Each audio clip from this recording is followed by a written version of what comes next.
If you've got a little bit of Christmas money over, or you're just a bit of a tech head and you want some gadgets for your ski holiday, then here are two for your consideration: the GoPro Hero 3 and heads-up display goggles.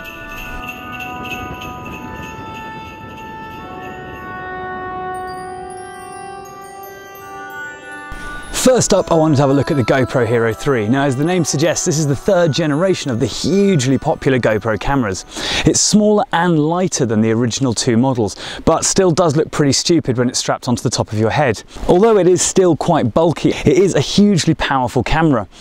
You can shoot at 1080, which is full HD resolution, at 50 frames a second. And if you want to drop that down to 720, you can shoot at 100 frames a second. This means your playback is going to be very, very smooth, even on very fast-moving objects. And you can also use it to shoot slow motion. So if you want to make those slow-mo shots that you see in the likes of The Art of Flight, you can actually achieve that with this and a little bit of computer trickery. The other thing it does is it then also shoots at 2.7K. Now, this is higher resolution than your HD TV or even a Blu-ray, and it's actually a higher resolution than Apple's Retina display. This is getting close to cinema quality in a camera that costs just 350 quid. That's all well and good, and there's plenty of tech features that you can read about, but I thought the best thing to do was go up on the hill and give it a shot.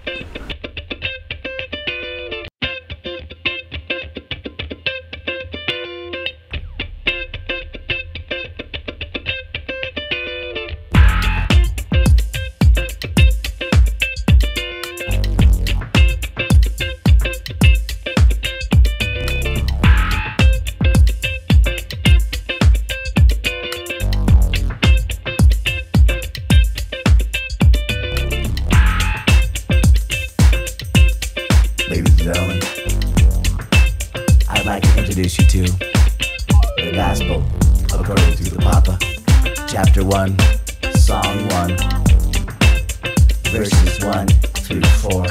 One of the new features on the GoPro Hero 3 is that you can change the field of view.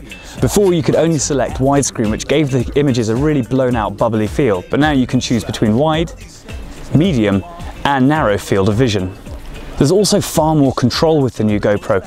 You can set things like the white balance and choose to shoot in RAW, which means that the camera is really starting to aim at a more professional market. So they've made it smaller and lighter, and they've addressed the field of vision. But the thing that I think really makes this camera stand out from the others, and one of the things that I think does make it worth buying, is the new app that goes along with it. The problem with the old GoPros was always that it's fiddly flicking through the menus with these buttons.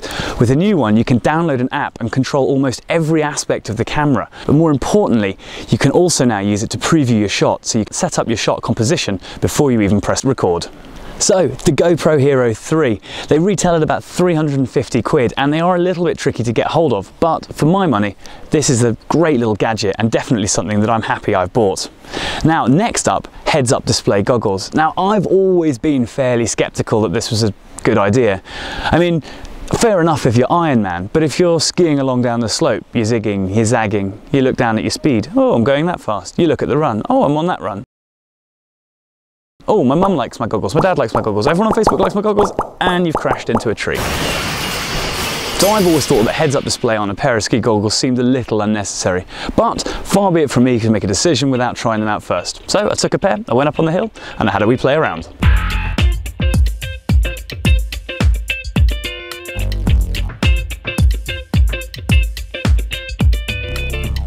The heads-up display unit, it comes separate from the goggles.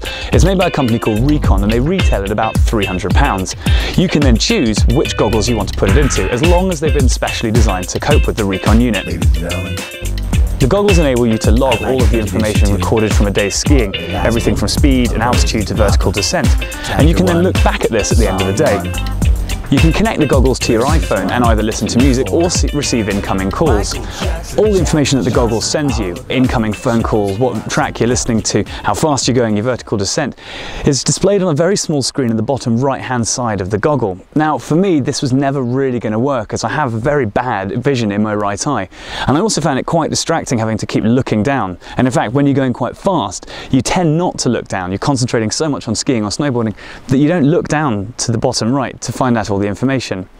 The goggles are really good at, as I say, logging all of the information from your day. So if you want to have a GPS unit, they work brilliantly as that. But to be honest, there are apps that you can download for far cheaper than these goggles that'll tell you almost the same information.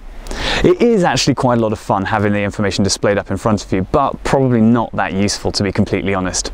So if I had to pick between one of the two gadgets, I'd definitely go with the GoPro Hero 3. Well, that's it. If you've got any money left over from Santa, then there are two options for you. And as I say, I'd go with the camera.